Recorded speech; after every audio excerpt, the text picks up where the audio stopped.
ഇപ്പൊ ആകാശത്തെ കഴുകി വെടിപ്പാക്കുന്നത് പോലെയാണ് തത്വബോധമില്ലാതെയുള്ള സാധനാനുഷ്ഠാനം. സാധനാനുഷ്ഠാനങ്ങൾ ആത്മസാക്ഷാത്കാരത്തെ ലക്ഷ്യമാക്കി സ്വീകരിച്ചിട്ട് വേണം ചെയ്യാൻ. അല്ലാതെ കർമ്മങ്ങൾ തന്നെ ജീവിതാന്ത്യം വരെ ചെയ്തുകൊണ്ടിരിക്കുന്നതല്ല ലക്ഷ്യം. വാഹനം പോലെയാണ്. അതൊക്കെ നമ്മുടെ ലക്ഷ്യം നിറവേറിക്കഴിഞ്ഞാൽ വേണ്ടെന്ന് വയ്ക്കണം, ഒക്കെ മതിയാക്കണം. ചെയ്ത് അവസാനം എന്താണ് നേടുന്നത്? ഒന്നും ചെയ്യാതെ ഇരുന്നിടത്ത് ആനന്ദമായി കഴിയുക. അതാണ് അവസാനം.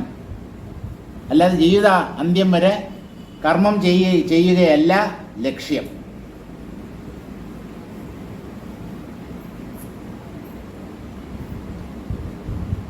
വലിയ പ്രയത്നം അല്ലെങ്കിൽ വലിയ ശ്രമം ചെയ്തിട്ട് ഒരു ഫലവും കിട്ടാതെ പോകുന്നു പല സാധകന്മാർക്കും.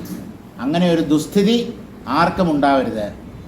എന്ത് ചെയ്യുമ്പോഴും എന്തിനാണ് ചെയ്യുന്നത്, എത്ര കാലം ചെയ്യണം, ജീവിത അന്ത്യം വരെ ഇത് ചെയ്യേണ്ടതാണോ, അല്ലെങ്കിൽ ഇതൊരു വാഹനം പോലെ താത്കാലികമായി നമ്മൾ അംഗീകരിക്കുന്ന ഒന്നാണോ, ഈ കാര്യങ്ങളെക്കുറിച്ച് നല്ലതുപോലെ ചിന്തിച്ചു മാത്രമേ ഏത് സാധനയെയും നാം അംഗീകരിക്കാവൂ.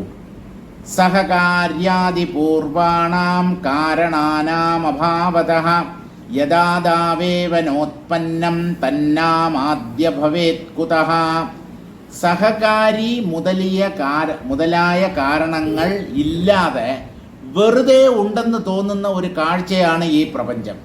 കാരണമില്ലാതെ തോന്നുന്ന കാര്യം ഭ്രമമാവാനേ പറ്റൂ. ഒരു കാര്യം സത്യമാകണമെങ്കിൽ അതിന് നിശ്ചിതമായ ഒരു കാരണം ഉണ്ടാവണം. കാരണം ഒന്നുമില്ലാതെ തന്നെ ഒന്ന് പ്രത്യക്ഷപ്പെടുന്നു അല്ലെങ്കിൽ കാണപ്പെടുന്നു എങ്കിൽ അത് അതിനെ മിഥ്യ എന്ന് വേണം തീരുമാനിക്കാൻ.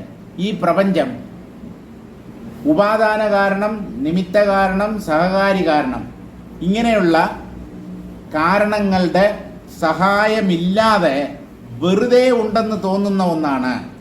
യദാദാവേവനോത്പന്നം തന്നാമാദ്യ ഭവേത് കുതഃ. ഇത് ആരംഭത്തിൽ തന്നെ ഉണ്ടായിട്ടില്ല എന്ന് പറഞ്ഞാൽ സൃഷ്ടിയുടെ ആരംഭത്തിൽ തന്നെ ഇങ്ങനെ ഒരു പ്രപഞ്ചം നിർമ്മിക്കപ്പെട്ടിട്ടില്ല. പിന്നെ എങ്ങനെയാണ് ഇതിനെ സത്യമെന്ന് നിങ്ങൾ കരുതുക?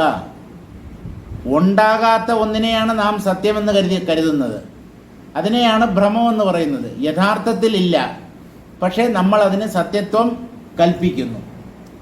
അപ്പോൾ ഈ പ്രപഞ്ചം യഥാർത്ഥത്തിൽ എവിടെ നിന്ന് വരാനാണ്? ഇല്ലാത്ത ഒന്നാണ്. അത് ബ്രഹ്മത്തിൽ നിന്ന് വന്നതാണ് എന്ന് പോലും പറയാൻ പറ്റില്ല. ഉള്ളതിൽ നിന്ന് എങ്ങനെയാണ് ഇല്ലാത്തത് വരിക? ബ്രഹ്മം സത്യമാണ്, ഉള്ളതാണ്. അതിൽ നിന്ന് ഇല്ലാത്ത പ്രപഞ്ചം എങ്ങനെ ഉണ്ടാവും? എന്തിനുണ്ടാവണം? അതിൻ്റെ ആവശ്യമില്ല.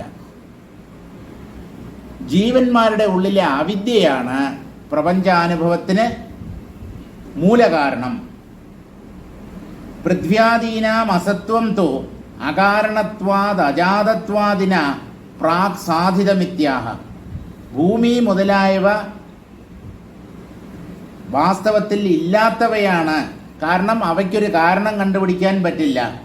അതുകൊണ്ട് ഈ പ്രപഞ്ചം അജാതമാണ്, ജനിക്കാത്തതാണ്, നിർമ്മിക്കപ്പെടാത്ത അല്ലെങ്കിൽ വാസ്തവത്തിൽ ഉണ്ടാകാത്ത ഒരു ജഗത്തിനെയാണ് ജീവന്മാർ അനുഭവിച്ചു കൊണ്ടിരിക്കുന്നത്. അത് ജീവന്മാരുടെ ഒരു തെറ്റിദ്ധാരണയോ ഭ്രമമോ അല്ലാതെ മറ്റെന്താവാൻ പറ്റും? ഈ കാര്യം നേരത്തെ പറഞ്ഞിട്ടുണ്ട്. അജാതവാദം. യഥാർത്ഥത്തിൽ ഉണ്ടാകാത്ത ഒന്നിനെയാണ് നാം ഉള്ളതുപോലെ അനുഭവിക്കുന്നത്. ഇല്ലാത്ത പ്രപഞ്ചത്തിൽ ഞാൻ ജനിച്ചു എന്നാണ് നമ്മൾ കരുതുന്നത്. പ്രപഞ്ചം വാസ്തവമല്ലെങ്കിൽ ആ ഇല്ലാത്ത ഒന്നിൽ ഞാൻ ഉണ്ട് എന്ന അനുഭവത്തോടു കൂടിയ ജീവന്മാർ എങ്ങനെ ജനിക്കും? സാധ്യമല്ല. അജാതേന സദാർത്ഥേന ഖേന വ്യവഹരന്തി യേ മൂഢാമൃതമജാതം വാ തനയം പാലയന്തി തേ. അജാതേന അസതാർത്ഥേന, യഥാർത്ഥത്തിൽ ജനിക്കാത്തതും കഴമ്പില്ലാത്തതുമായ ശൂന്യതയെ ആരാണ് വ്യവഹരിക്കുക? ശൂന്യതയെ വാങ്ങിക്കാനോ കൊടുക്കാനോ കൈമാറ്റം ചെയ്യാനോ വിൽക്കാനോ ഒന്നും സാധ്യമല്ല. കാരണം അതൊരു വസ്തുവല്ല. ആകാശത്തെ നമുക്ക് മറ്റൊരാളിൽ നിന്ന് സ്വീകരിക്കാനോ വേറൊരാൾക്ക് കൊടുക്കാനോ പറ്റില്ല. ക്രയവിക്രയം ചെയ്യാവുന്ന ഒന്നല്ല ശൂന്യത അല്ലെങ്കിൽ ആകാശം. അതൊരു വസ്തുവല്ല. ഇങ്ങനെ യഥാർത്ഥത്തിൽ ഇല്ലാത്തതും ഒരിക്കലും ജനിക്കാത്തതുമായ ആകാശം അല്ലെങ്കിൽ ശൂന്യതയെ വ്യവഹരിക്കുന്നവരാണ് ജീവന്മാർ എന്ന് പറഞ്ഞാൽ ഇതിന് സത്യത്വം കൽപ്പിക്കുന്നവർ എന്നർത്ഥം. അവരെന്താ ചെയ്യുന്നത്? മൂഢാ മൃതം അജാതം വാ തനയം പാലയന്തിതേ. ഇവർ അങ്ങേയറ്റത്തെ മൂഢന്മാരാണ്, സത്യസാക്ഷാത്കാരം നേടാത്ത അജ്ഞാനികൾ. അവർ എന്താ ചെയ്യുന്നത്? ഈ പ്രപഞ്ചത്തിൽ പലതിനെയും നേടുന്നു, സ്വന്തമാക്കുന്നു, അനുഭവിക്കുന്നു. അതിനൊക്കെ വേണ്ടിയുള്ളതാണ് മനുഷ്യജീവിതം എന്ന് തെറ്റിദ്ധരിക്കുന്നു. അവർ വാസ്തവത്തിൽ എന്തു ചെയ്യുന്നു എന്ന് ചോദിച്ചാൽ, മരിച്ചുപോയ അല്ലെങ്കിൽ ഒരിക്കലും ജനിക്കാത്ത കുട്ടിയെ വളർത്തുന്നവരെ പോലെയാണ്. മരിച്ചുപോയ കുട്ടിയെ നിങ്ങൾ എങ്ങനെയാണ് വളർത്തുക? അല്ലെങ്കിൽ ജനിക്കാത്ത ഒരു കുഞ്ഞിനെ നമുക്ക് എങ്ങനെ വളർത്താൻ പറ്റും? മരിച്ചുപോയത് എന്ന് പറഞ്ഞാലും ജനിക്കാത്തത് എന്ന് പറഞ്ഞാലും ഇല്ലാത്തതാണല്ലോ. അങ്ങനെയുള്ള ഇല്ലാത്ത കുട്ടിയെ വളർത്താൻ ശ്രമിക്കുന്നവരെ പോലെയാണ് പ്രപഞ്ച സുഖങ്ങളിൽ മോഹിച്ച് ഈ സുഖമൊക്കെ അനുഭവിക്കുക വഴി ഞാൻ ധന്യനായിത്തീരും എന്ന് കരുതുന്നത്. ഇങ്ങനെ ഒന്നില്ല. പ്രപഞ്ച പദാർത്ഥങ്ങളും വാസ്തവത്തിലില്ല. അവയിൽ നിന്ന് കിട്ടും എന്ന് നമ്മൾ കരുതുന്ന സുഖവും വാസ്തവമല്ല. ഒക്കെ സ്വപ്നം പോലെയാണ്. അപ്പോൾ വ്യർത്ഥമായ കാര്യങ്ങൾ, മണ്ടത്തരങ്ങളാണ് മനുഷ്യരല്ല പൊതുവെ ജീവന്മാർ എപ്പോഴും പ്രവർത്തിക്കുന്നത്. അതയേവ വ്യവഹാരേഭിനിവിഷ്ടത വിദുഷാം ഹാസ്യാസ്പദമിത്യാഹ അജാതേനേതി. ഈ വ്യവഹരിക്കുന്ന കർമ്മത്തിൽ പിടിമുറുക്കിയിരിക്കുന്ന അജ്ഞാനികളെ ജ്ഞാനികൾ പുച്ഛത്തോടുകൂടി നോക്കുന്നു. പുച്ഛമെന്ന് പറഞ്ഞാൽ ഇത്ര മണ്ടന്മാരായി പോയല്ലോ, ഇത്ര വിവരദോഷികളായി പോയല്ലോ. ആത്മാവിനെ അറിയാൻ ശ്രമിക്കാതെ കർമ്മം ചെയ്ത് സുഖിക്കാൻ നോക്കുന്നവർ, അവരെ എങ്ങനെ അറിവുള്ളവർ എന്ന് കരുതാൻ പറ്റും? വ്യവഹാരത്തിൽ അമിതമായ അഭിനിവേശം വച്ചു പുലർത്തുന്നവർ, അവർ വിദ്വാൻമാർക്ക്, ജ്ഞാനികളുടെ കാഴ്ചപ്പാടിൽ അവർ അങ്ങേയറ്റം പരിഹാസ്യരായിത്തീരുന്നു, പരിഹാസ കഥാപാത്രങ്ങളായിത്തീരുന്നു. കാരണം അവർ സത്യം അറിയുന്നില്ല. കുതഃ പൃഥ്വ്യാദയഃ കേന കേനാമ കഥമുത്ഥിതാഃ ചിദ്വ്യോമേത്ഥമിദം ശാന്തം പ്രകചത്യാത്മനാത്മനി. കുതഃ പൃഥ്വ്യാദയഃ, ഭൂമി മുതലായ ഭൂതങ്ങൾ എവിടെ നിന്നുണ്ടാവാനാണ്? ആത്മാവിൽ നിന്ന് ജഡങ്ങൾ ഉണ്ടാവാൻ പറ്റില്ല. പിന്നെ ഈ ജഡപദാർത്ഥങ്ങൾ എവിടെ നിന്ന് വന്നു എന്ന് നിങ്ങൾ പറയൂ. അജ്ഞാനികളുടെ പക്കൽ ഉത്തരവുണ്ടോ ഈ ചോദ്യത്തിന്? ഈ ജഡങ്ങൾ എവിടെ നിന്നാണ് പ്രത്യക്ഷപ്പെട്ടത്? ഏതിൽ നിന്നാണ് വന്നത്? ബോധത്തിൽ നിന്ന് ഉണ്ടാവാൻ പറ്റില്ല. കേന, ഈ ജഡങ്ങളെ ആരാണ് നിർമ്മിച്ചത്? അല്ല, ഭഗവാനാണ് സൃഷ്ടിച്ചത്. അദ്ദേഹത്തിന് വേറെ പണിയില്ലേ? ചൈതന്യസ്വരൂപനായ ഭഗവാൻ അന്ധകാര സദൃശമായ ജഡനാമരൂപങ്ങളെ എന്തിനു സൃഷ്ടിക്കണം? അല്ല, ജീവന്മാരുടെ ഭോഗത്തിന് വേണ്ടി എന്നൊക്കെയാണല്ലോ പുരാണങ്ങളിലും മറ്റും പറയുന്നത്. അത് തൽക്കാലം നിങ്ങളുടെ വായടപ്പിക്കാൻ വേണ്ടി മാത്രം. അതൊന്നും അന്തിമമായ സത്യമല്ല. ഭഗവാൻ സൃഷ്ടിച്ചു, അദ്ദേഹത്തിന് വേണ്ടിയല്ല. സൃഷ്ടിയിൽ അല്പം പോലും സ്വാർത്ഥത കലർന്നിട്ടില്ല. ജീവന്മാരുടെ പുണ്യപാപകർമ്മങ്ങൾക്കനുസരിച്ച് അവർക്ക് സുഖദുഃഖങ്ങൾ നൽകാൻ വേണ്ടിയാണ് ഭഗവാൻ പ്രപഞ്ചത്തെ സൃഷ്ടിച്ചത്, അല്ലെങ്കിൽ വിശ്വത്തെ സൃഷ്ടിച്ചത് എന്ന് പറയുന്നു. ഈ ജീവഭാവം തന്നെ കള്ളമാണെങ്കിൽ ജീവഭാവം വെറുതെ ഉണ്ടെന്ന് തോന്നുന്ന ഒന്നാണ്. ഈ ജീവന്റെ മിഥ്യാത്വം പോലും അറിയാത്ത ഒരാൾ എങ്ങനെ ഈശ്വരൻ എന്നുള്ള സ്ഥാനത്തിൽ ഇരിക്കാൻ അർഹത നേടും? സർവേശ്വരന് ഇതുപോലും അറിഞ്ഞുകൂടാന്നുണ്ടോ? എന്ത്? ഈ ജീവന്മാർ ഇല്ലാത്തവരാണ്, വെറുതെ ബോധത്തിൽ ഉണ്ടെന്ന് തോന്നുന്ന കഴമ്പില്ലാത്ത കാഴ്ചകളാണ് ഓരോ ജീവനും എന്ന കാര്യം പോലും സർവജ്ഞനായ ഈശ്വരൻ അറിയുന്നില്ല എന്നുണ്ടോ? അപ്പോ ഈ വാദങ്ങളൊന്നും നിലനിൽക്കില്ല. ജീവന്മാർക്ക് വേണ്ടി ഭഗവാൻ പ്രപഞ്ചത്തെ സൃഷ്ടിച്ചു. ഇതൊക്കെ ഭഗവാന് ഒരു മുൻതൂക്കം നൽകാനും നമുക്ക് വേണ്ടി നമ്മുടെ കാര്യത്തിലൊക്കെ അത്യന്തം നിഷ്കർഷയുള്ള ആളാണ് ഭഗവാൻ. അദ്ദേഹത്തെ പൂജിച്ചാൽ, അദ്ദേഹത്തോട് പ്രാർത്ഥിച്ചാൽ നിങ്ങളുടെ പല ആഗ്രഹങ്ങളും നിറവേറും. അങ്ങനെയൊക്കെ പറഞ്ഞു എന്നേ ഉള്ളൂ. യഥാർത്ഥത്തിൽ നമ്മളാണ് ഭഗവാൻ, അല്ലെങ്കിൽ ഭഗവാനാണ് ഞാൻ എന്ന ജീവഭാവത്തിൽ പ്രകടമായിരിക്കുന്നത്. ആ സത്യം മനസ്സിലാക്കാതെ ഇവിടുന്ന് പോയാൽ അതൊരു വലിയ നഷ്ടം തന്നെയാണ്. അതുകൊണ്ട് ആത്മസാക്ഷാത്കാരം അല്ലെങ്കിൽ ആത്മജ്ഞാനം അതിനെ തന്നെ ജീവിത ലക്ഷ്യമായി അംഗീകരിക്കണം. ലക്ഷ്യബോധമില്ലാതെ യാത്ര ചെയ്തിട്ട് കാര്യമില്ല. എങ്ങോട്ടാണ് നമുക്ക് പോകേണ്ടത്, ഏത് സ്ഥലത്തേക്കാണ് ചെല്ലേണ്ടത്, അതിനെക്കുറിച്ച് വ്യക്തമായ ഒരു ധാരണ ഇല്ലാതെ ഏതെങ്കിലും ബസ്സിൽ കയറി എവിടെയെങ്കിലും ചെന്ന് ഇറങ്ങുക എന്ന് പറഞ്ഞാൽ അതിനേക്കാളും വലിയ വിഡിത്തം വേറെ ഒന്നുമില്ല. കുതഃ പൃഥ്വ്യാദേഹ, എവിടെ നിന്നുണ്ടാവാനാണ് ഈ ഭൂമി മുതലായ പഞ്ചഭൂതങ്ങൾ?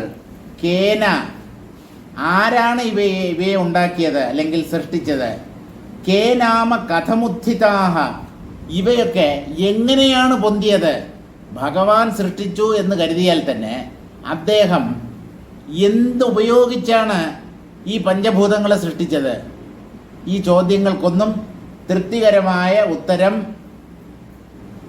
പുരാണങ്ങളിൽ നിന്ന് കിട്ടില്ല. അതൊക്കെ അജ്ഞാനികളുടെ ഓരോരോ സംശയങ്ങളെ ദൂരീകരിക്കാൻ വേണ്ടി പറയപ്പെട്ട ഓരോരോ ന്യായങ്ങളാണ്. എന്തെങ്കിലും ഒരു മറുപടി പറയണമല്ലോ എന്ന് വിചാരിച്ച് പറഞ്ഞതാണ്. അന്തിമമായ സത്യം അതൊന്നുമല്ല. ആത്മാവിനെ ജീവന്മാർ അജ്ഞാനം കാരണമായി പ്രപഞ്ചമെന്ന പോലെ തെറ്റിദ്ധരിക്കുന്നു. തെറ്റിദ്ധരിക്കപ്പെടുന്നത് ആത്മാവാണ്. തെറ്റിദ്ധരിക്കുന്ന ജീവൻ കള്ളവുമാണ്. തെറ്റിദ്ധരിക്കപ്പെടുന്നത് ആത്മാവല്ലെങ്കിൽ ബ്രഹ്മമാണ്. തെറ്റിദ്ധരിക്കുന്നവൻ വാസ്തവത്തിൽ ഇല്ലാത്തവനാണ്. മിഥ്യാപുരുഷന്മാരാണ് ഈ ജീവന്മാർ.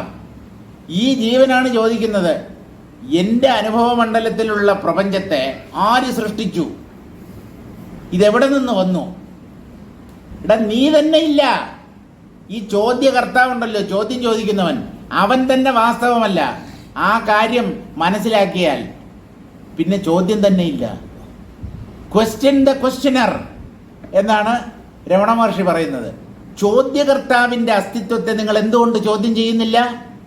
ഞാനിന് സത്യത്വം കൽപ്പിച്ചിട്ടാണല്ലോ എൻ്റെ ചോദ്യങ്ങൾക്ക് മറുപടി കിട്ടണം എന്ന് നമ്മൾ വാശി പിടിക്കുന്നത്. ഈ ചോദ്യം ചോദിക്കുന്ന ജീവൻ വാസ്തവമാണോ? അതിനെന്തുകൊണ്ട് ചിന്തിക്കുന്നില്ല?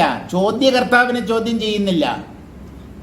ചോദ്യങ്ങൾക്ക് മറുപടി കിട്ടണം എന്ന ഒരു നിർബന്ധ ബുദ്ധി മാത്രം. അത് വേണ്ട. ചോദ്യകർത്താവ് ഇല്ലാത്തവനാണ്, ജീവഭാവം തന്നെ പൊള്ളയാണ് എന്ന് തിരിച്ചറിഞ്ഞാൽ ആ ജീവന്റെ ചോദ്യവും അതുപോലെ പൊള്ളയായിരിക്കും. സത്യമെന്ന് പറയുന്നത് ആത്മാവ് മാത്രമാണ്. ആ ആത്മാവിൽ തോന്നുന്ന ഒരു ഭ്രമദൃശ്യമാണ് ജീവഭാവവും ജഗത്തും. അപ്പൊ ഇതിൻ്റെ ഇല്ലായ്മ മനസ്സിലാക്കുക. അല്ലാതെ ഇതൊക്കെ എവിടെ നിന്ന് വന്നു? യുക്തിരഹിതമായ കാഴ്ച. ഒരു യുക്തിയും ആർക്കും പറയാൻ പറ്റാത്ത ഒരു കാഴ്ചയ്ക്ക് യുക്തി അന്വേഷിക്കുന്നവരാണ് ജീവന്മാർ. എന്ത് യുക്തി കിട്ടാൻ? ഇതില്ലാന്നറിയൂ. ഇത് ജീവന്റെ ഒരു സ്വപ്നം പോലെയുള്ള അനുഭവമാണ്. ഇല്ലാത്തതിനെ ഇല്ലാത്തത് എന്ന് തന്നെയാണ് അറിയേണ്ടത്.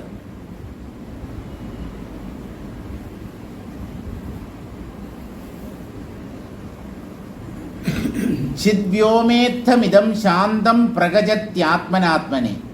എന്നാൽ പിന്നെ ഈ പ്രപഞ്ചം എന്ന് പറയുന്നത് എന്താണ് എന്ന് ചോദിച്ചാൽ, ചിത്ത് തന്നെ പ്രകാശിക്കുന്നു. പ്രപഞ്ചമായി പ്രകാശിക്കുന്നത് ചിത്താണ്. ആ പ്രപഞ്ചാനുഭവം എവിടെ സംഭവിക്കുന്നു എന്ന് ചോദിച്ചാൽ അതും ചിത്തിൽ തന്നെ. ചിത്ത് തന്നെ പ്രപഞ്ചമെന്ന പോലെ ആയിത്തീർന്നിരിക്കുന്നു. ആ പ്രപഞ്ചാനുഭവം പ്രകാശിക്കുന്നത് ചിത്തിലാണ്. ആത്മാവിൽ ആത്മാവ് പ്രകാശിക്കുന്നു. അതിനെയാണ് നമ്മൾ പ്രപഞ്ചം എന്ന് തെറ്റിദ്ധരിക്കുന്നത്. ഇതൊക്കെ ചിദാകാശം തന്നെയാണ് രാമ. അതിൽ ഒരു ചലനവും ഇന്നേ വരെ സംഭവിച്ചിട്ടില്ല. അത് മറ്റൊന്നുമായി തീർന്നിട്ടില്ല. അത് പരിണമിക്കാത്ത ഒന്നാണ്, അപരിണാമിയാണ്. ഒരു വസ്തു സ്വയം പരിണമിക്കാൻ സാധ്യമല്ല. മറ്റൊന്ന് അതിൽ പരിണാമം വരുത്തിക്കൂടെ എന്ന് ചോദിച്ചാൽ, ആത്മാവല്ലാത്ത മറ്റൊന്ന് ആത്മാവിലില്ല. പിന്നെ എങ്ങനെ ഈ ആത്മാവ് പ്രപഞ്ചമായി മാറും? ഇത് നമ്മുടെ ഒരു ഭ്രമമാണ്, തെറ്റിദ്ധാരണയാണ് എന്ന് തിരിച്ചറിഞ്ഞാൽ സകല കുഴപ്പങ്ങളും തീരും. തത്വദൃഷ്ടൗ പൃഥ്വ്യാദീനാം അത്യന്ത അസംഭവം അനുഭവം അവലംബ്യാഹ. തത്വദൃഷ്ടിയിലൂടെ നോക്കുമ്പോൾ തത്വജ്ഞാനികൾ പ്രപഞ്ചത്തിൻ്റെ ഇല്ലായ്മയെ വ്യക്തമായി മനസ്സിലാക്കി. അവരാണ് ഇതൊക്കെ എഴുതി വെച്ചത്. നിങ്ങൾ ഇല്ലാത്തതിൻ്റെ ഉത്പത്തിയെയാണ് അന്വേഷിക്കുന്നത്. കയറിലെ പാമ്പ് എങ്ങനെ പ്രത്യക്ഷപ്പെട്ടു? എവിടെ നിന്ന് വന്നു? ഈ പാമ്പിനെ കൊല്ലാൻ എന്താണ് മാർഗം? അവിടെ പാമ്പ് തന്നെ ഇല്ല. ഇല്ലാത്ത പാമ്പിനെയാണ് നിങ്ങൾ കൊല്ലാൻ ശ്രമിക്കുന്നത്. ദുഃഖം ആത്മാവിൽ അണുപോലുമില്ല. ഇല്ല, ഞങ്ങൾക്ക് ഒരുപാട് പ്രശ്നങ്ങളുണ്ട്, ഞങ്ങൾ പലതരം ദുഃഖം അനുഭവിക്കുന്നവരാണ്. നിങ്ങൾ സ്വപ്നം കണ്ടുകൊണ്ടിരിക്കുകയാണ്. ഈ സ്വപ്നത്തിനകത്താണ് നിങ്ങളുടെ സകല ദുഃഖാനുഭവങ്ങളും. ഈ സ്വപ്നത്തിൽ നിന്നൊന്ന് ഉണരൂ. ആത്മാവാണ് ഞാൻ എന്ന അറിവിലൂടെ അജ്ഞാന നിദ്രയിൽ നിന്ന് ഉണരൂ. നിങ്ങളുടെ സകല പ്രശ്നങ്ങളും തീരും.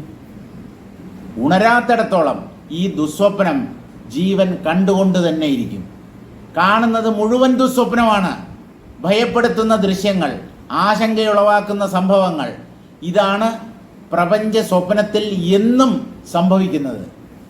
ഇത് സ്വപ്നമാണെന്ന് തിരിച്ചറിഞ്ഞ് ആത്മജ്ഞാനം നേടി ആത്മാവിലേക്കുണർന്നാൽ ഈ കാഴ്ച കള്ളമാണെന്ന് മനസ്സിലാകും.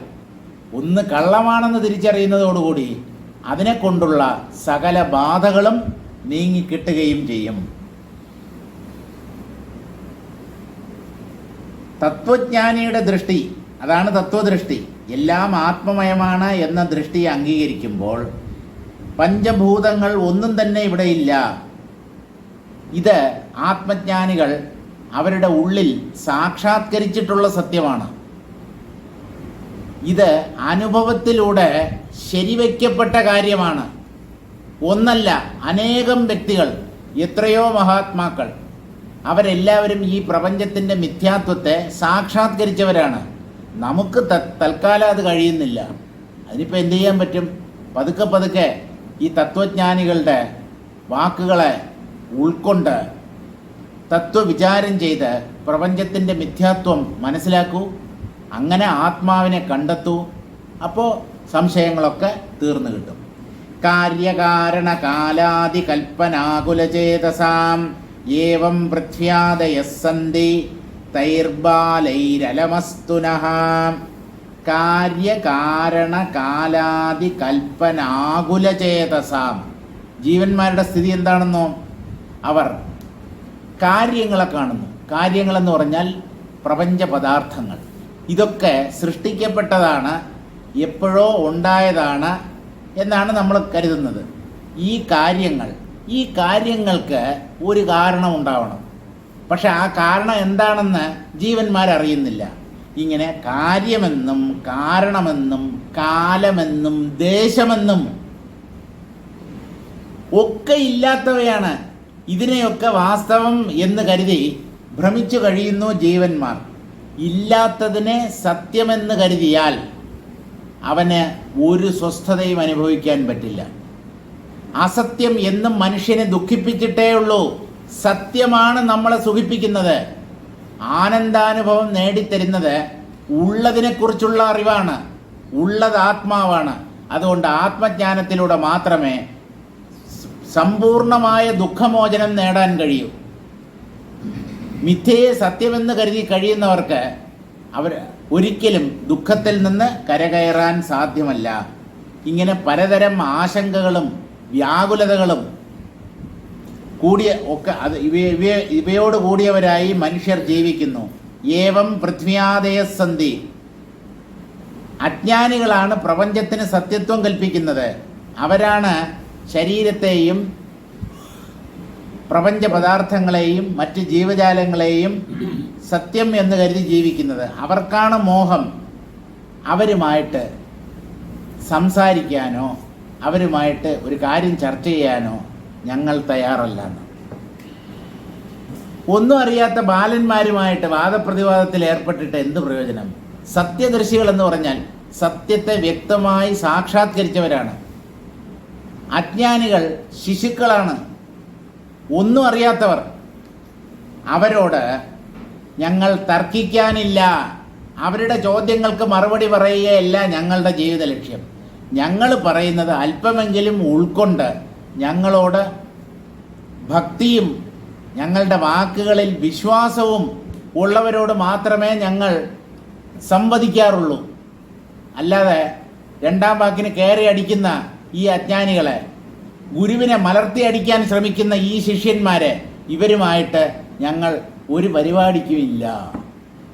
തൈർ ബാലൈരലമസ്തുനഹ. ഇവരുമായിട്ട് സംസാരിച്ചതൊക്കെ മതി. ഇവരെയൊക്കെ ഉദ്ധരിക്കാൻ ശ്രമിക്കുന്നത് കൊണ്ട് ഒരു പ്രയോജനവുമില്ല. അതുകൊണ്ട് ഒരു ഘട്ടം വരുമ്പോൾ ഈ ജ്ഞാനികൾക്ക് ഈ ലോകത്തെ ഉദ്ധരിക്കണം, എല്ലാവർക്കും ജ്ഞാനം പകർന്നു കൊടുക്കണം എന്നുള്ള കാര്യത്തിൽ പോലും താത്പര്യമില്ലാതായിത്തീരും. വിവേകാനന്ദ സ്വാമികളൊക്കെ അങ്ങനെയാണ്. ഒരു പട്ടിയെങ്കിലും ഭാരതത്തിൽ പട്ടിണി കിടക്കുന്നത് വരെ ഞാൻ തിരിച്ചു വരും എന്നാണ്. എന്തൊരു വിഡ്ഢിത്തമാണിത്!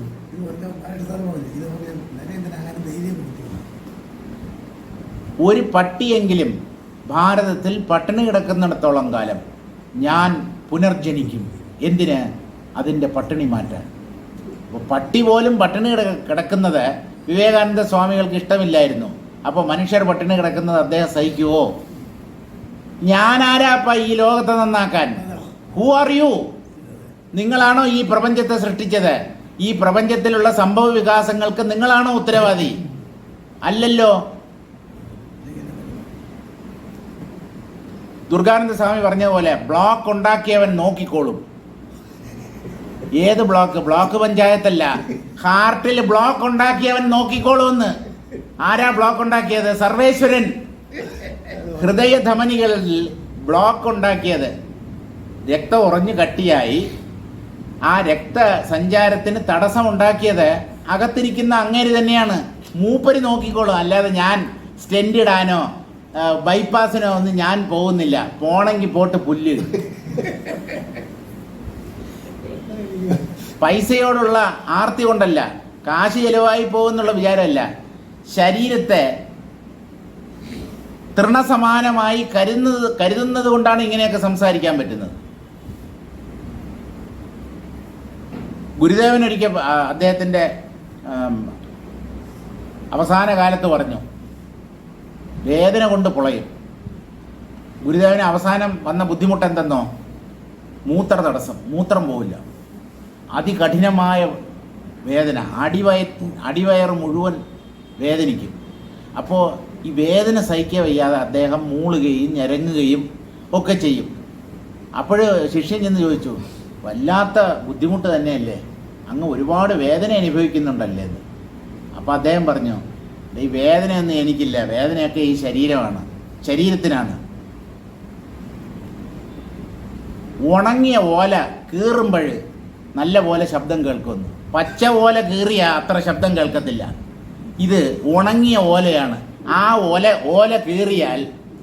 നല്ല പോലെ ശബ്ദം കേൾക്കും. ആ ശബ്ദമാണ് നിങ്ങൾ കേട്ടുകൊണ്ടിരിക്കുന്നത്. തൻ്റെ ശരീരത്തെ ഒരു ഉണക്കപ്പായോ അല്ലെങ്കിൽ ഉണങ്ങിയ ഓലയോ പോലെ കരുതുന്ന ജ്ഞാനികളെക്കുറിച്ച് നമുക്ക് എന്ത് മനസ്സിലാക്കാൻ പറ്റുമെന്നാണ്? ഈ ശരീരമാണ് ഞാനെന്ന് പിടിമുറുക്കിയിരിക്കുന്നവരാണ് അജ്ഞാനികൾ, ലൗകികന്മാർ. അവർക്ക് ഈ ജ്ഞാനികളുടെ വാക്കുകളുടെ പൊരുൾ അല്പം പോലും പിടികിട്ടില്ല എന്നുള്ളത് ഉറപ്പാണ്. ചുമ്മാ എന്തോ കളവൻ പറയുന്നു എന്നാണ് പലരും അങ്ങനെയാണ് വിചാരിച്ചത്.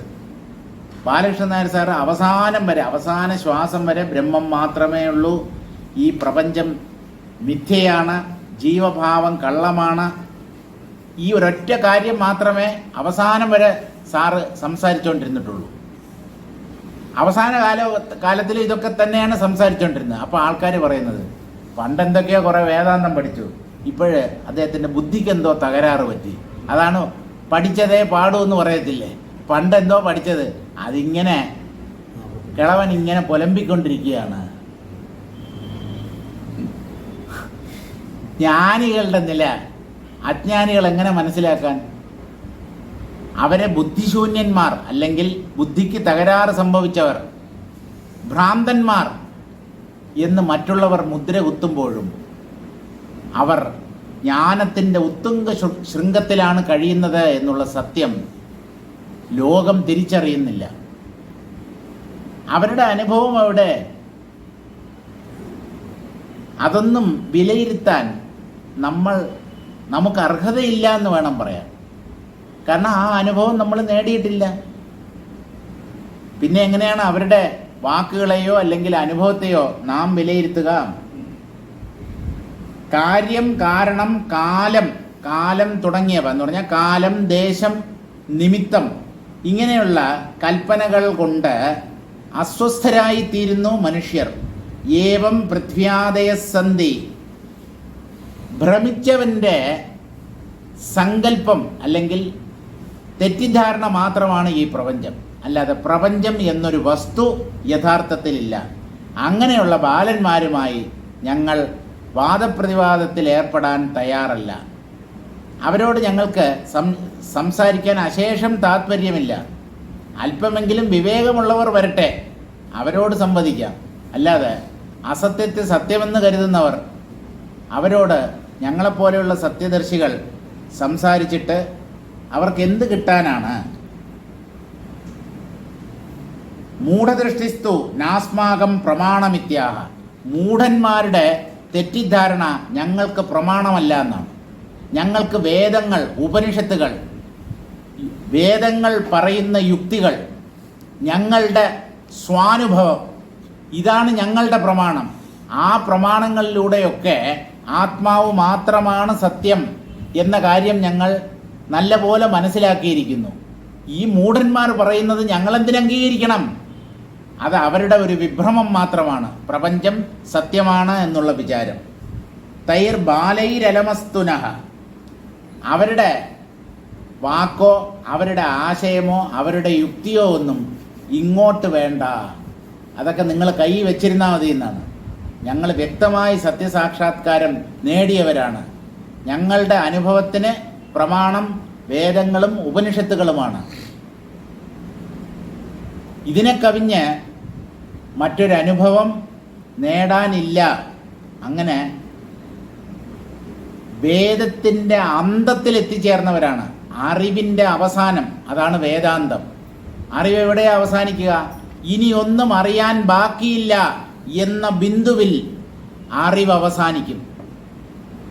ഇനി അറിയാനൊന്നുമില്ല, അറിയപ്പെടാൻ മറ്റൊന്നില്ല, എല്ലാം ഒന്നിൻ്റെ പ്രകടനങ്ങൾ എന്നുള്ള അറിവിൽ അറിവ് അവസാനിക്കും. എന്ന് പറഞ്ഞാൽ ഇനി ഒന്നും അറിയാനില്ല. അന്തിമമായ അറിവ്, ശ്രേഷ്ഠമായ അറിവ്, അറിവിൻ്റെ പരമകാഷ്ഠ, അതാണ് ആത്മജ്ഞാനം എന്ന് പറയുന്നത്. അപ്പോൾ പർവ്വതത്തിൻ്റെ ശിഖരത്തിലിരിക്കുന്ന ഒരാൾ, താഴ്വരയിലിരിക്കുന്ന ഒരാളുടെ വാക്കിന് എന്തിന് വില കൽപ്പിക്കണം? നമ്മളൊക്കെ വളരെ താഴെയാണ്. ജ്ഞാനികളുടെ അനുഭവം എന്ന് പറയുന്നത് എത്രയോ ഉയരെയാണ്. അപൃഥ്വ്യാദി ജഗന്നാമ സപൃഥ്വ്യാദി ച ഘാത്മകം കചതീർത്ഥം നഭോരൂപം സ്വപ്നാദിഷ്വിവ ചിന്മണിഹി. അപൃഥ്വ്യാദി ജഗന്നാമ സപൃഥ്വ്യാദി ച ഘാത്മകം. ഭൂമി മുതലായ ഒന്നും ഇല്ലാത്ത ജഗത്താണ് സ്വപ്ന ജഗത്ത്. പഞ്ചഭൂതങ്ങൾ സ്വപ്നത്തിൽ നമ്മൾ കാണുന്നുണ്ടെങ്കിലും അതൊന്നും കഴമ്പില്ലാത്ത കാഴ്ചകളാണ്. ഒന്നിനും ഒരർത്ഥവുമില്ല. ഉണർന്നെഴുന്നേറ്റാൽ എല്ലാം പൊലിഞ്ഞു പോകും, മാഞ്ഞു പോകും. അതുപോലെ തന്നെയാണ് സപൃഥ്വ്യാദിച്ച ഘാത്മകം. ആകാശം മുതലായ ഭൂതങ്ങൾ നിറഞ്ഞു നിൽക്കുന്ന ഈ ജാഗ്രത്തിലെ പ്രപഞ്ചം, ഇവയ്ക്ക് തമ്മിൽ ഒരു വ്യത്യാസവുമില്ല. സ്വപ്നലോകം പോലെയാണ് ജാഗ്രത്തിലെയും ലോകം. കചതീർത്ഥം നഭോരൂപം. ആകാശമെന്ന പോലെ പ്രകാശിക്കുന്നത് ചിന്മണിയാണ്, ബോധമാകുന്ന രത്നം. അതിൻ്റെ പ്രഭയാണ് ആകാശം എന്ന പോലെ കാണപ്പെടുന്നത്. ആ ആകാശത്തിലാണല്ലോ മറ്റ് 4 ഭൂതങ്ങളും ഉള്ളതായി നാം അനുഭവിക്കുന്നത്. കചതീർത്ഥം നഭോരൂപം. അതിസൂക്ഷ്മമായ ചിന്മണി, ചിത്താകുന്ന രത്നം.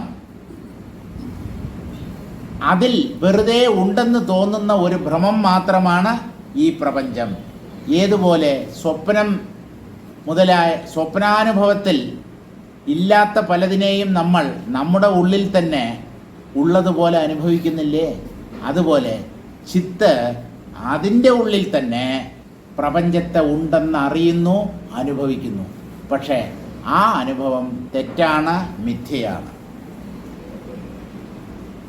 ഏവം ച പ്രതിജ്ഞാർത്ഥഃ സിദ്ധ ഇത്യാഹ. അതുകൊണ്ട് ഒന്നാമത്തെ ശ്ലോകത്തിൽ പറഞ്ഞ അതേ കാര്യത്തെ ഞാൻ തെളിയിച്ചു കഴിഞ്ഞു എന്നാണ് വസിഷ്ഠ മഹർഷി പറയുന്നത്. ഒന്നാമത്തെ ശ്ലോകത്തിൽ എന്താണ്? ജഡസ്പർശമില്ലാത്ത ശുദ്ധ ചിത്താണ് പ്രപഞ്ചം എന്ന പോലെ കാണപ്പെടുന്നത്. പ്രപഞ്ച അനുഭവം മിഥ്യയാണ്. പ്രപഞ്ചമായി കാണപ്പെടുന്നത് ബോധമാണ്. ബോധം മാത്രമാണ് സത്യം. ഈ കാര്യമാണ് ഈ സർഗത്തിൻ്റെ ഒന്നാമത്തെ ശ്ലോകത്തിൽ പറഞ്ഞത്. അതിനെ ഞാനിതാ പലതരം യുക്തികളിലൂടെ തെളിയിച്ചു കഴിഞ്ഞു. ഇനി ഇതിൽ കൂടുതലായിട്ടൊന്നും എനിക്ക് പറയാനില്ല. ഏവം ച പ്രതിജ്ഞാർത്ഥഃ സിദ്ധ ഇത്യാഹ അപൃഥ്വ്യാദീതി നാമേതി പ്രസിദ്ധം. അപൃഥ്വ്യാദി ജഗന്നാമ എന്ന് പറഞ്ഞാൽ ജഗത്ത് എന്ന പോലെ അജ്ഞാനികളുടെ ഇടയിൽ പ്രസിദ്ധി നേടിയ ഈ ലോകം. അജ്ഞാനികളാണ് ഇതിനെ വാസ്തവികത കൽപ്പിക്കുന്നത്. ജ്ഞാനികൾ ഇതിനെ ഒരിക്കലും സത്യമെന്ന് കരുതുന്നില്ല. അജ്ഞാനികളുടെ ഇടയിൽ പ്രസിദ്ധമായി തീർന്നിരിക്കുന്ന ഈ ലോകം വാസ്തവത്തിൽ ഇല്ലാത്തതാണ്. ചിത്തിൻ്റെ ഒരു പ്രകടനം മാത്രമാണത്. സ്വാപ്നം അപൃഥ്വ്യാദി ജഗത് ജാഗ്രത് പ്രസിദ്ധം സപൃഥ്വ്യാദി ജഗച്ച ഇത്യുഭയമപി ഘാത്മകം ചിദാകാശാത്മകം. സ്വപ്നത്തിൽ കാണപ്പെടുന്ന പഞ്ചഭൂതങ്ങൾ അല്ലെങ്കിൽ സ്വപ്ന ജഗത്ത്, ജാഗ്രത്തിൽ നമ്മൾ ഉണ്ടെന്ന് അനുഭവിക്കുന്ന ഈ ബാഹ്യലോകം, അവിടെ വാസ്തവത്തിലുള്ള പഞ്ചഭൂതങ്ങളുണ്ട് എന്നാണ് നമ്മൾ കരുതുന്നത്. സ്വപ്നത്തിൽ ഞാൻ കണ്ട പഞ്ചഭൂതങ്ങളും ആ ലോകവും ഒക്കെ കള്ളം. പക്ഷെ ജാഗ്രത് അങ്ങനെയല്ല. ജാഗ്രത് വാസ്തവമാണ്. നമ്മളെല്ലാവരും ഒരുപോലെ സത്യമെന്ന് അനുഭവിക്കുന്ന ഒന്നാണ് ഈ ബാഹ്യലോകം. ഇങ്ങനെ ഈ 2 ലോകങ്ങളും ജീവന്റെ അനുഭവ മണ്ഡലത്തിലുണ്ട്. ഇത് രണ്ടും ഉഭയമപി ഘാത്മകം, ആകാശം ചിദാകാശം തന്നെയാണ്. ഈ 2 പ്രപഞ്ചാനുഭവങ്ങളും എന്ന് പറഞ്ഞാൽ സ്വപ്ന ജഗത്തിൻ്റെ അനുഭവവും ജാഗ്രത് ജഗത്തിൻ്റെ അനുഭവവും രണ്ടും ചിദാകാശത്തിലെ വെറും പ്രകാശം മാത്രമാണ്. ചിത്ത് തന്നെയാണ് സ്വപ്ന ജഗത്തായും ജാഗ്രത്തിലെ ജഗത്തായും പ്രകാശിക്കുന്നത്. കിം തർഹി ജഗതിഥി കചതി തദാഹ. എന്താണ് ഈ പ്രപഞ്ചമായി കാണപ്പെടുന്നത്? പ്രപഞ്ചം മിഥ്യ എന്ന് പറഞ്ഞു. പക്ഷെ ഏത് മിഥ്യാദർശനത്തിനും അധിഷ്ഠാനമായി ഉള്ള ഒന്ന് ഉണ്ടായേ പറ്റൂ. അതെന്താണെന്ന് ചോദിച്ചാൽ അതാണ് ബ്രഹ്മം. മിഥ്യാനുഭവത്തിന് ആധാരമായിരിക്കുന്ന ഉള്ള ഒന്നാണ് ഈ ആത്മാവ് എന്ന പേരിൽ അറിയപ്പെടുന്നത്. അതുമാത്രമേ ഉള്ളൂ. അതിൽ കാണപ്പെടുന്ന ഒരു കാഴ്ച അത്രമാത്രമാണ് പ്രപഞ്ചം. അത് വാസ്തവമല്ല. ബ്രഹ്മമാണ് പ്രപഞ്ചമായി കാണപ്പെടുന്നത് എന്ന് കാണാൻ കഴിഞ്ഞാൽ നിങ്ങൾ ജ്ഞാനി. ബ്രഹ്മഭിന്നമായ അനേകം ജഡപദാർത്ഥങ്ങൾ നിറഞ്ഞ പലതരം പരിണാമങ്ങൾക്ക് വിധേയമാകുന്ന ഒന്നാണ് ഈ ജഗത്ത് എന്ന് കരുതിയാൽ നിങ്ങൾ അജ്ഞാനി. പ്രപഞ്ചത്തിൽ ബ്രഹ്മഭാവം പുലർത്താൻ കഴിഞ്ഞാൽ നിങ്ങൾ ജ്ഞാനിയായി. കണ്ടതിൽ എല്ലാം, എന്ത് കണ്ടാലും അതെല്ലാം ബ്രഹ്മസ്വരൂപം എന്ന് കാണാൻ കഴിഞ്ഞാൽ അത് തന്നെയാണ് ജ്ഞാനം എന്ന് പറയപ്പെടുന്നത്. അല്ല, ഇതൊക്കെ വസ്തുക്കളാണ്. സൂര്യൻ, ചന്ദ്രൻ, മരം, ചെടി, നദി, കടൽ, കല്ല്, മണ്ണ്, ഇങ്ങനെ പലതും ഇവിടെയുണ്ട്. ഇത് ഓരോന്നും വേറെ വേറെയാണ് എന്ന് കരുതിയാൽ ഇതാണ് ഭേദദൃഷ്ടി. ഈ ഭേദദൃഷ്ടിക്ക് കാരണം അവിദ്യയാണ്. അവിദ്യ എന്ന് പറഞ്ഞാൽ ആത്മാവിനെ വേണ്ടവണ്ണം അറിയാതിരിക്കുന്ന നില. ആ നില ജ്ഞാനത്തിലൂടെ നഷ്ടമായാൽ സകലതും ചിന്മയമായി അനുഭവപ്പെടും. ആ സർഗത്തിലെ അവസാനത്തെ ശ്ലോകത്തിലേക്ക് നമ്മൾ കടക്കുകയാണ്. 15-ാമത്തെ ശ്ലോകം. അംഗം യദേതസ്യ ചിദംബരസ്യ നിരാകൃതി സ്വാനുഭവാനുമാനം തദേതദാഭാതി മഹീതലാദി രൂപേണ വേദ്യേതി കൃതാഭിധാനം. പറഞ്ഞത് തന്നെയാണ്. അവസാനമായി ഒന്നുകൂടെ പറയുകയാണ്, ഈ പ്രപഞ്ചം വാസ്തവമല്ല. പ്രപഞ്ച രൂപത്തിൽ പ്രകാശിക്കുന്നത് ബ്രഹ്മമാണ്. അംഗം യദേതസ്യ ചിദംബരസ്യ, ഇത് ചിദാകാശത്തിൻ്റെ ഒരംഗമാണ്, ഒരവയവമാണ്. ഏത്? പ്രപഞ്ചം. ചിദാകാശം അനന്തമായി വ്യാപിച്ചു കിടക്കുന്നു. അതിൻ്റെ ഒരു മൂലയ്ക്ക് കാണപ്പെടുന്നതാണ് ഈ അനന്തകോടി ബ്രഹ്മാണ്ടങ്ങൾ. അപ്പോൾ ആ സത്യത്തിൻ്റെ വ്യാപ്തിയെക്കുറിച്ച് നമുക്ക് എങ്ങനെ മനസ്സിലാക്കാൻ പറ്റും? ആകാശം അനന്തമാണ് എന്നാണ് നമ്മൾ കരുതുന്നത്. ആകാശം എങ്ങും നിറഞ്ഞു നിൽക്കുന്നത്, ആദ്യന്തങ്ങളില്ലാത്തത്, അങ്ങനെ ഒന്നാണ് നമ്മുടെ മുമ്പിൽ പ്രകാശിച്ചു നിൽക്കുന്ന ആകാശം. ഈ ആകാശത്തിൻ്റെ തോന്നൽ ഉളവാക്കിക്കൊണ്ട് വർത്തിക്കുന്ന ചിത്ത് എന്ന് പറയുന്നത് ഈ ആകാശത്തെക്കാളും വ്യാപ്തിയുള്ളതാണ്.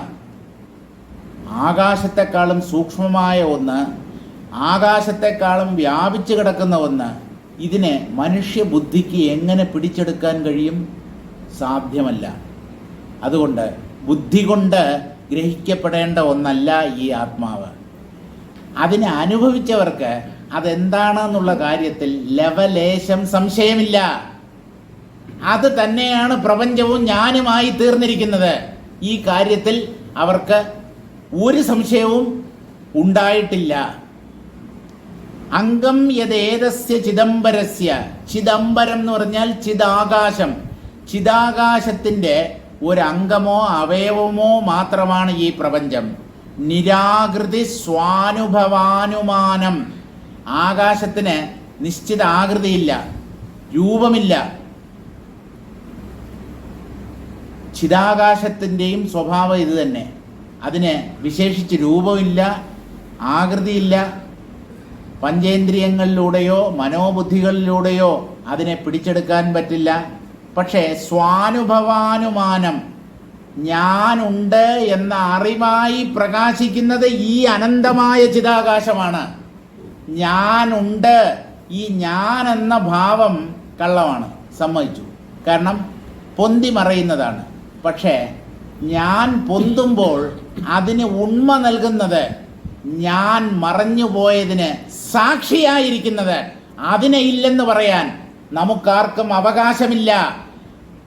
ജീവഭാവത്തിൻ്റെ ആവിർഭാവ തിരോഭാവങ്ങളെ അറിയിച്ചു തരുന്ന ഒന്നുണ്ട്. അതുമാത്രമേ വാസ്തവത്തിലുള്ളൂ. അതാണ് ഞാനായി പ്രകാശിക്കുന്നത്. ഞാനുണ്ട് എന്ന അനുഭവത്തിന് കാരണമായി വർത്തിക്കുന്നത് അതാണ്. അതിൻ്റെ ഉണ്മയെ ആർക്കും സംശയിക്കാൻ അവകാശമില്ല. ഞാനുണ്ട് എന്ന കാര്യം അത് മാത്രമേ സംശയരഹിതമായിട്ടുള്ളൂ. ബാക്കിയുള്ള എന്തിനേയും നിങ്ങൾക്ക് സംശയിക്കാം. ഞാനുണ്ടോ ഇല്ലയോ, അങ്ങനെ ഒരു സംശയം ആരുടെ ഉള്ളിലും ഇന്നേ വരെ ഉണ്ടായിട്ടില്ല, ഉണ്ടാവാൻ പറ്റില്ല. കാരണം അത് അനുഭവമാണ്.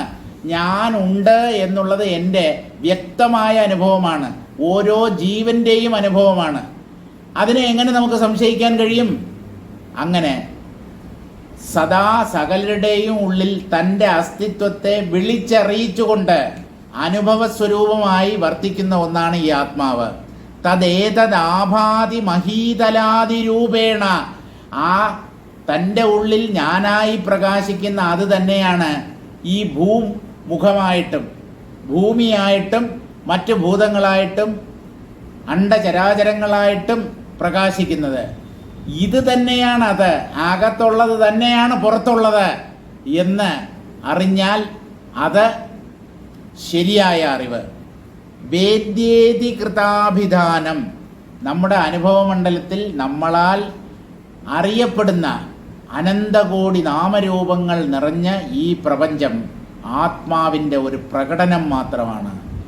ഇതിൽ ആർക്കും ഒരു സംശയവും ഉണ്ടാകേണ്ട കാര്യമില്ല. ഈ സത്യത്തെ സാക്ഷാത്കരിച്ച് അനുഭവിച്ചിട്ട് ആണ് മറ്റുള്ളവർ, ജ്ഞാനികൾ നമ്മോട് സംസാരിക്കുന്നത്. നമ്മൾ ആ അനുഭവം നേടാതെ അവരുടെ വാക്കുകളെ സംശയിക്കുന്നത് ഒരിക്കലും ന്യായീകരിക്കാൻ പറ്റുകയില്ല. സ്വാനുഭവ ഏവാനുസൃതം മാനം എത്ര തഥാവിധം യദേതസ്യ ചിദംബരസ്യ നിരാകൃതി നിരാകാരമംഗം ശരീരം. സകലരുടെയും ഉള്ളിൽ സ്വാനുഭവമായി എന്ന് പറഞ്ഞാൽ ഞാനുണ്ട് എന്ന അനുഭവത്തിന് ആസ്പദമായി വർത്തിക്കുന്ന ഒന്ന്, അത് ചിത്തിൻ്റെ തന്നെ ഒരു പ്രകടനമാണ്. ഏത്? ജീവഭാവം. ജീവഭാവത്തിനും ജീവന്റെ അനുഭവമണ്ഡലത്തിലുള്ള പ്രപഞ്ചത്തിനും അധിഷ്ഠാനമായിരിക്കുന്നത് ഒരേ ആത്മാവാണ്. ആ ചിദംബരത്തിൻ്റെ, ചിദാകാശത്തിൻ്റെ സ്വഭാവം എന്ന് പറയുന്നത് അത് ആകൃതിയില്ലാത്തതാണ്. ആകൃതിയില്ലാത്തത് കൊണ്ട് തന്നെ അത് സർവവ്യാപകവുമാണ്. ആകൃതിയുള്ളതാണെങ്കിൽ പരിമിതമായി പോവും. ഒരു നിശ്ചിത ആകൃതി ഉണ്ടെങ്കിൽ അത് ദേശകാല നിമിത്തങ്ങളാൽ പരിമിതമായിരിക്കും. ആകൃതി ഇല്ലാത്തതായതുകൊണ്ട് ഈ ആത്മാവ് ദേശം കൊണ്ടോ കാലം കൊണ്ടോ നിമിത്തം കൊണ്ടോ പരിമിതമാകുന്നില്ല. സ്വരൂപമിതിയാവത്, അത് ഞാനുണ്ട് എന്ന വ്യക്തമായ അനുഭവമായി പ്രകാശിക്കുന്നു. തദ്ദേതദേവ മഹീതലാദിരൂപേണ വേദ്യദൃശ്യ ഇതി പ്രാതിപദിക രൂപം കൃതം അഭിധാനം യേന തഥാവിധം സദാഭാതി പ്രഥത്തെ ന വസ്ത്വന്തരം അവസ്തുവാ ഇത്യർത്ഥഃ. ഈ ചിത്ത് തന്നെ മഹീതലം എന്ന് പറഞ്ഞാൽ ഭൂമി, ഈ ഭൂതലമായും പ്രകാശിക്കുന്നു. ആ ഭൂതലത്തിലുള്ള, ഇവിടെ ഭൂമി എന്ന് പറഞ്ഞാൽ എർത്ത് എന്നുള്ള അർത്ഥമല്ല, ഖരപദാർത്ഥങ്ങൾ. ഈ പ്രപഞ്ചത്തിൽ എവിടെ എവിടെ ഖരപദാർത്ഥങ്ങളുണ്ടോ, കട്ടിയുള്ള ഭാരമുള്ള വസ്തുക്കളുണ്ടോ, അതെല്ലാം ഭൂമിയുടെ അംശങ്ങളാണ്. അങ്ങനെ പ്രപഞ്ചത്തിൽ ഖരവും ദ്രാവകവും വാതകവും പലതരത്തിലുള്ള ഊർജങ്ങളുമായി പ്രകടമായിരിക്കുന്നത് ഈ ആത്മാവാണ്. ആത്മാവിന് നൽകപ്പെട്ട ഒരു പേരാണ് പ്രപഞ്ചം. വിഷ്ണു സഹസ്രനാമത്തിലെ മഹാവിഷ്ണുവിൻ്റെ ആദ്യത്തെ പേര് വിശ്വം എന്നാണ്. വിശ്വം വിഷ്ണുർ വഷട്കാരോ. ഭഗവാന്റെ ആദ്യത്തെ അവതാരം മത്സ്യാവതാരം എന്നാണ് നമ്മൾ മറുപടി പറയുക. മത്സ്യം ഭൂമിയിൽ പ്രത്യക്ഷപ്പെട്ടതാണ്. ഭൂമിയോ ജലത്തിൽ നിന്നുണ്ടായതാണ്. ഇങ്ങനെ പഞ്ചഭൂതങ്ങളാണ് ആദ്യം ഉണ്ടായത്. ഈ പഞ്ചഭൂതങ്ങളുടെ സമഷ്ടി രൂപമാണ് പ്രപഞ്ചം എന്ന പേരിൽ അറിയപ്പെടുന്നത്. പ്രപഞ്ചമാണ് ഭഗവാന്റെ ഒന്നാമത്തെ അവതാരം. അതുകൊണ്ട് മഹാവിഷ്ണുവിൻ്റെ ആദ്യത്തെ നാമം വിശ്വം. വിശ്വം എന്ന് പറഞ്ഞാൽ പ്രപഞ്ചം എന്നർത്ഥം. കൃതം അഭിധാനം യേന തഥാവിധം സദാഭാതി, പ്രപഞ്ചം എന്ന രൂപത്തിൽ സദാ പ്രകാശിച്ചു നിൽക്കുന്നത് ഈ ആത്മാവാണ്. പ്രപഞ്ചമായി കാണപ്പെടുന്നത് ശൂന്യതയല്ല. ശൂന്യതയ്ക്ക് പ്രകടനം സാധ്യമല്ല. നാമരൂപങ്ങളായി പ്രകടമാകാൻ വാസ്തവത്തിൽ ഒന്ന് വേണം, അത് ശൂന്യതയാവാൻ പറ്റില്ല. അതുകൊണ്ട് ശൂന്യവാദത്തെയും ഇവിടെ നിഷേധിച്ചിരിക്കുന്നു വസിഷ്ഠ മഹർഷി. ശൂന്യതയിൽ നിന്ന് പൊന്തിയതാണ് ഈ പ്രപഞ്ചം. ആ വാദത്തിൽ കഴമ്പില്ല. ശൂന്യതയിൽ നിന്ന് ഒന്നും പൊന്താൻ പറ്റില്ല. ശൂന്യത്തിന് പ്രകടനം എന്നുള്ളത് സാധ്യമല്ല. പ്രകടനം സംഭവിക്കണമെങ്കിൽ, പ്രകടനം എന്ന ഒന്ന് അനുഭവപ്പെടണമെങ്കിൽ ഉള്ള ഒന്നിൽ മാത്രമേ അത് സാധ്യമാകൂ. അതുകൊണ്ട് പ്രപഞ്ചം നമ്മുടെ അനുഭവ മണ്ഡലത്തിൽ ഉള്ള ഒന്നായതുകൊണ്ട് ഇതിനധിഷ്ഠാനമായി ആത്മാവ് എന്ന ഒന്ന് ഉണ്ടാവണം. അത് തന്നെയാണ് പ്രപഞ്ച രൂപത്തിൽ പ്രകടമാകുന്നത്, അല്ലാതെ ശൂന്യവാദികളുടെ ശൂന്യതയല്ല. സത്താണ് നാമരൂപങ്ങളായി പ്രകടമാകുന്നത്. നാമരൂപങ്ങൾക്ക് അധിഷ്ഠാനമായി ഉള്ള ഒന്ന് വേണം. അത് ആയിരിക്കുകയും വേണം. നാമരൂപങ്ങളില്ലാത്ത ഒന്നിന് മാത്രമേ നാമരൂപങ്ങളായി പ്രകടമാകാൻ പറ്റൂ. അതുകൊണ്ടാണ് നാമരൂപങ്ങളിൽ ആത്മാവ് വ്യാപിച്ചിരിക്കുന്നു, നാമരൂപങ്ങളായി അത് പ്രകടമാകുന്നു എന്ന് പറഞ്ഞത്. അതുകൊണ്ട് അതിന് യഥാർത്ഥത്തിൽ നാമരൂപങ്ങൾ ഉണ്ടാവാൻ പറ്റില്ല. അതുകൊണ്ട് അത് ആകാശത്തിനോട് ഉപമിക്കാൻ പറ്റുന്ന ഒന്നാണ്. അതുകൊണ്ടാണ് അതിനെ ചിത്ത് എന്ന് പറയാതെ ചിദംബരം, ചിദാകാശം എന്നൊക്കെ വേദാന്ത ശാസ്ത്രം അതിനെ വർണ്ണിക്കുന്നത്. അങ്ങനെ 15 പദ്യങ്ങൾ നമ്മൾ വായിച്ച് അവസാനിപ്പിച്ചു. 107ാമത്തെ സർഗം ഇതോടുകൂടി അവസാനിക്കുന്നു. അടുത്തത് 108ാമത്തെ സർഗമാണ്. അത് ഒരു കഥയാണ്. ഒരുപാട് ദിവസമായല്ലോ നമ്മൾ കഥ കേട്ടിട്ട്. കുറേ കാലമായി ഈ തത്വവിചാരം ഇത് മാത്രമേ ഉള്ളൂ. ഇടയ്ക്കിടയ്ക്കൊരു കഥയൊക്കെ ഉണ്ടെങ്കിലേ കേൾക്കാനൊരു രസമുള്ളൂ. അപ്പോൾ അവിദ്യയുടെ വൈഭവത്തെക്കുറിച്ച്, അവിദ്യ അല്ലെങ്കിൽ അജ്ഞാനം, ഇത് എത്ര കണ്ട് മനുഷ്യരെ ഭ്രമിപ്പിക്കുന്നു എന്നുള്ള കാര്യം വ്യക്തമാക്കാനായി ഒരു കഥ ആരംഭിക്കുകയാണ് വസിഷ്ഠ മഹർഷി. പക്ഷേ ആ കഥ ശ്രീരാമൻ്റെ ഒരു ചോദ്യത്തിന് മറുപടിയായിട്ട് വസിഷ്ഠൻ പറയുകയാണ്. രാമൻ്റെ ഒരു ചോദ്യം, ആ ചോദ്യത്തോടു കൂടിയാണ് 108ാമത്തെ സർഗം ആരംഭിക്കുന്നത്. ആ ചോദ്യത്തിന് നേരിട്ട് മറുപടി പറയാതെ അതിമനോഹരമായ ഒരു കഥയിലൂടെ രാമൻ്റെ ചോദ്യത്തിന് ഉത്തരം നൽകുന്നു. ആ അധ്യായം നമുക്ക് അടുത്ത ആഴ്ച വായിക്കാം.